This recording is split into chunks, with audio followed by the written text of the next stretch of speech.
Hi friends, ഉഷസ് paradise four അനിമൽസിലേക്ക് എല്ലാവർക്കും ഒരിക്കൽ കൂടെ സ്വാഗതം. ഒരു 200 സബ്സ്ക്രൈബർ ആയപ്പോൾ എല്ലാവർക്കും നന്ദി പറഞ്ഞുകൊണ്ട് ഒരു വീഡിയോ ചെയ്യണമെന്ന് ഞാൻ വിചാരിച്ചിരുന്നു, പക്ഷേ പറ്റിയില്ല. ഇപ്പോൾ 283 എന്തോ സബ്സ്ക്രൈബറായി. എല്ലാവർക്കും എൻ്റെ നന്ദി. എന്നെ സബ്സ്ക്രൈബ് ചെയ്ത് എന്നെ സപ്പോർട്ട് ചെയ്യുന്ന എല്ലാ ഫോളോവേഴ്സിനും നന്ദി. ഞാനിന്ന് വന്നിരിക്കുന്നത് അതിനല്ല, മറ്റൊരു കാര്യം പറയാനാണ്. കാരണം ഈ ഓണ സമയത്ത് കുറച്ച് ബുദ്ധിമുട്ട് ഞാൻ നേരിട്ടു. അതിൻ്റേതായ അതെന്തുകൊണ്ടാണ് എന്ന് ഞാൻ നിങ്ങളോട് പറയാനായിട്ടാണ് വന്നിരിക്കുന്നത്. നമുക്കറിയാം, കുറേയൊന്നും ആയിട്ടില്ല, കുറച്ച് നാൾ മുമ്പ് നമ്മുടെ പ്രധാനമന്ത്രി പെട്ടെന്നൊരു ദിവസം നോട്ട് നിരോധനം പ്രഖ്യാപിച്ചു. അപ്പം നമ്മളെല്ലാം സാധാരണക്കാരെല്ലാം ഒരുപാട് ബുദ്ധിമുട്ടി. പക്ഷെ സമ്പന്നരൊന്നും ബുദ്ധിമുട്ടിയില്ല. സമ്പന്നരല്ല അവരുടെ പൈസ ഒരു ബാങ്കിൻ്റെ ഫ്രണ്ടിൽ ഒരു സമ്പന്നനും ക്യൂ നിന്നതായിട്ട് കണ്ടില്ല. എന്തിന്? നമ്മുടെ നാട്ടിലെ നമുക്കറിയാവുന്നുള്ള സമ്പന്നർ പോലും, പലിശക്കാരോ അങ്ങനെയുള്ള ഒരു സമ്പന്നരും ഒരു ബാങ്കിൻ്റെ ഫ്രണ്ടിൽ നോട്ട് മാറാൻ ക്യൂ നിന്നതായിട്ട് ഞാൻ കണ്ടില്ല. കഷ്ടപ്പെട്ടത് മൊത്തം സാധാരണ ആൾക്കാർ, അതൊക്കെ എല്ലാവർക്കും അറിയാം. അതുപോലത്തെ ഒരു സെയിം സിറ്റുവേഷനിലായിരുന്നു ഈ ഓണസമയം ഞാൻ പെട്ടുപോയത്. കാരണം ഓഗസ്റ്റ് മാസം എനിക്കൊരു 10 വർഷമായിട്ട് മുത്തൂറ്റിലാണ് എൻ്റെ ശമ്പളം വന്നുകൊണ്ടിരിക്കുന്നത്. മുത്തൂറ്റിൽ നിന്ന് ബാങ്കിലേക്ക് ട്രാൻസ്ഫർ ചെയ്യും, അല്ലെങ്കിൽ മുത്തൂറ്റിൽ പൈസ നമുക്ക് ഡയറക്റ്റ് തരുമായിരുന്നു ഒരു കുറച്ച് വർഷങ്ങൾ വരെ. അപ്പോൾ പ്രധാനമന്ത്രിയുടെ പിന്നെ ഒരു നിയമം വന്നു, അങ്ങനെ മുത്തൂറ്റിൽ നിന്ന് പൈസ കൊടുക്കാൻ പാടില്ല. 10,000 രൂപയ്ക്ക് താഴെ മാത്രമേ മുത്തൂറ്റിൽ നിന്ന് പൈസ കൊടുക്കാവൂ, ബാക്കി ബാങ്കിലേക്ക് റെഫർ ചെയ്യണമെന്ന്. പിന്നെ അങ്ങനെ ബാങ്കിലായി കുറച്ച് വർഷം. അതും അങ്ങനെ കുഴപ്പമില്ലാതെ നടന്നുകൊണ്ടിരിക്കുകയായിരുന്നു. ഈ കഴിഞ്ഞ 2024 ഓഗസ്റ്റിലാണ് പ്രധാനമന്ത്രി വീണ്ടും പുതിയൊരു നിയമം കൊണ്ടുവന്ന് വിദേശത്തു നിന്നും വിദേശികളാരും മലയാളിക്ക് മുത്തൂറ്റ് വഴി പൈസ അയക്കാൻ പാടില്ല. അയക്കുന്നുവെങ്കിൽ നേരിട്ട് ബാങ്കിലേക്ക് അയക്കണം. കള്ളപ്പണമൊക്കെ കണ്ടുപിടിക്കാനുള്ള വഴിയായിരിക്കും. പക്ഷേ സാധാരണക്കാരൻ്റെ വയറ്റത്ത് കഞ്ഞിക്ക് പാറ്റയിടുന്ന ഒരു പരിപാടിയായിപ്പോൾ പ്രധാനമന്ത്രി കാണിച്ചത്. കാരണം അദ്ദേഹത്തിന് അങ്ങനെ ഒരു ഇത് നടപ്പാക്കാം രാജ്യത്തിൻ്റെ നല്ലതിന് വേണ്ടിയാണെങ്കിൽ. പക്ഷേ അത് മുൻകൂട്ടി ജനങ്ങൾക്ക് ഒരു സൂചന കൊടുത്തിട്ടായിരുന്നു എങ്കിൽ അത് നമുക്ക് കുറച്ച് ബുദ്ധിമുട്ടുണ്ടാക്കാതെ നമുക്കത് ഹാൻഡിൽ ചെയ്യാൻ പറ്റുമായിരുന്നു.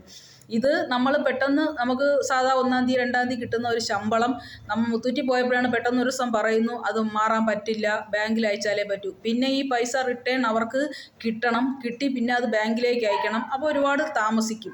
ഇതൊരു ജനങ്ങൾക്കൊരു നേരത്തെ ഒരു അറിയിപ്പായിട്ട് ഇറക്കി എല്ലാവരും അത് അറിഞ്ഞിരുന്നുവെങ്കിൽ നമുക്ക് ഇത്രയും ബുദ്ധിമുട്ട് വരില്ലായിരുന്നു. പക്ഷേ ഈ വന്ന പൈസ, മുത്തൂറ്റിലെ പൈസ തിരിച്ച് അയച്ച ആൾക്ക് കിട്ടിയിട്ടില്ല ഇതുവരെ. ഈ 2 മാസമായിട്ട് അവരും കൃത്യമായൊരു മറുപടി പറയുന്നില്ല. അത് കഴിഞ്ഞ് ബാങ്കിൽ നിന്ന് അയക്കുന്ന പൈസ പോലും എനിക്ക് കൃത്യമായി കിട്ടാതെ 4-ാം തീയതി അയച്ച പൈസ എനിക്ക് ഈ മാസം ഏകദേശം ഒരു 17 ആയപ്പോഴാണ് കിട്ടിയത്. ഞാൻ എത്രയോ ദിവസം ബാങ്കിൽ കയറി ഇറങ്ങി. കാരണം നമ്മൾ കൃത്യമായിട്ട് ഇങ്ങനെ പൊയ്ക്കൊണ്ടിരിക്കുന്നവർ എല്ലാം നമ്മുടെ കാര്യങ്ങൾക്ക് ബുദ്ധിമുട്ട് വന്നു.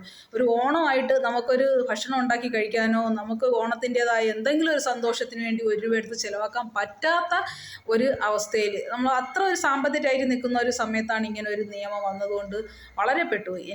എനിക്ക് പറയാനുള്ളത്, നമ്മൾ രാജ്യത്ത് ജനങ്ങൾക്ക് വേണ്ടിയാണ് എല്ലാ കാര്യങ്ങളും നമ്മൾ ചെയ്യുന്നത്. അപ്പം ജനങ്ങളെ ബുദ്ധിമുട്ടിക്കാതെ ജനങ്ങളെ അറിയിച്ചുകൊണ്ട് അവർക്ക് അതിനൊരു ബദൽ സൊല്യൂഷൻ ഉണ്ടാക്കിക്കൊണ്ട് ഇങ്ങനെയുള്ള പുതിയ നിയമങ്ങൾ കൊണ്ടുവന്നാൽ കുറച്ച് ഉപകാരമായിരിക്കും. പാവപ്പെട്ട നമ്മൾ കുറച്ച് തുച്ഛമായ വരുമാനത്തിൽ ജീവിക്കുന്ന നമുക്ക് ആ പൈസ കിട്ടാതെ വരുമ്പോൾ അത് വളരെ ബുദ്ധിമുട്ടാണ്. അപ്പോൾ ഓണത്തിന് നമ്മൾ ഒരാൾക്ക് ക്യാഷ് കൊടുക്കാനുണ്ടെങ്കിൽ ഓണത്തിന് മുമ്പ് അവരെ കടം വീട്ടണം എന്നൊക്കെ ആഗ്രഹിച്ചാണ് നമ്മളിരുന്നത്. അപ്പോൾ അങ്ങനെയുള്ള ഒരുപാട് പേരുടെ മുമ്പിൽ നമുക്ക് തലകുനിക്കേണ്ടതായ ഒരവസ്ഥ പ്രധാനമന്ത്രി കാരണം നമുക്കുണ്ടായി. അപ്പോൾ ഇങ്ങനെ പ്രധാനമന്ത്രി ഇനിയും ഇതുപോലുള്ള കുറേ പുതിയ നിയമങ്ങൾ വരുമെന്ന് അതെല്ലാവർക്കും അറിയാം, വരുമായിരിക്കാം. പക്ഷേ അപ്പോൾ സാധാരണക്കാരൻ ബുദ്ധിമുട്ടിക്കാത്ത രീതി, സാധാരണക്കാരന് പ്രയാസം ഉണ്ടാക്കുന്ന രീതിയിൽ അല്ലാതെ എന്തെങ്കിലും ഒരു പരിഹാര മാർഗം കണ്ടെത്തിയതിന് ശേഷം അത് ചെയ്താൽ നന്നായിരിക്കും. അത് ജനങ്ങളെ, ഒരു പുതിയ നിയമം വരുമ്പോൾ അത് ജനങ്ങളെ മാധ്യമങ്ങൾ, മീഡിയ വഴി അറിയിക്കാനുള്ള ഒരവസ്ഥ കൂടി ഉണ്ടായിട്ട് ചെയ്യണം എന്ന്. അല്ലെങ്കിൽ മുത്തൂറ്റിനെങ്കിലും അറ്റ്ലീസ്റ്റ് 1 മാസം മുമ്പ്, അടുത്ത മാസം മുതൽ ഇവിടെ പൈസ വരാൻ പറ്റില്ല, നിയമമാണ്, ഈ മാസം കൂടെ പറ്റൂ, വന്ന പൈസയെങ്കിലും നമുക്ക് മാറിത്തരാനുള്ള ഒരു നടപടി ചെയ്തിരുന്നുവെങ്കിൽ നമുക്ക് ഇത്രയും ബുദ്ധിമുട്ട് വരില്ലായിരുന്നു. ഇത് എൻ്റെ ബുദ്ധിമുട്ട്. ഇത് എത്ര പേർക്ക് ഈ കാര്യം അറിയാം എന്നെനിക്കറിയില്ല. ഞാൻ അന്വേഷിച്ച സമയത്ത് ഒരുപാട് പേര് ഇതുപോലെ വിദേശത്ത് നിന്ന് വന്ന പൈസ മാറാൻ കഴിയാതെ ഓണത്തിന് ബുദ്ധിമുട്ടിയ എന്നെപ്പോലത്തെ ഒരുപാട് കസ്റ്റമേഴ്സുണ്ട്. അപ്പോൾ അവരൊന്നും അവർക്ക് അതിൻ്റെ ബുദ്ധിമുട്ട് അവരനുഭവിച്ചല്ലാതെ ആരെ അറിയിക്കുക? നമുക്ക് പ്രധാനമന്ത്രി അറിയിക്കാൻ വല്ല ഓപ്ഷൻ ഉണ്ടോ? ഇല്ല. അപ്പോൾ എനിക്ക് ഞാനിത് പറഞ്ഞത് എന്നെപ്പോലെ ബുദ്ധിമുട്ടുന്നവർ അതറിയണം.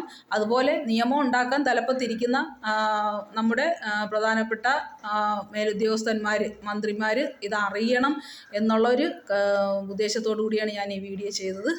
അപ്പോൾ എന്നെപ്പോലെ ബുദ്ധിമുട്ടിയ എല്ലാവർക്കും എൻ്റെ ഓണാശംസകൾ. ഓണം കഴിഞ്ഞു, ഒരാഴ്ച കഴിഞ്ഞപ്പോഴാണ് എനിക്ക് പൈസ കിട്ടിയത്.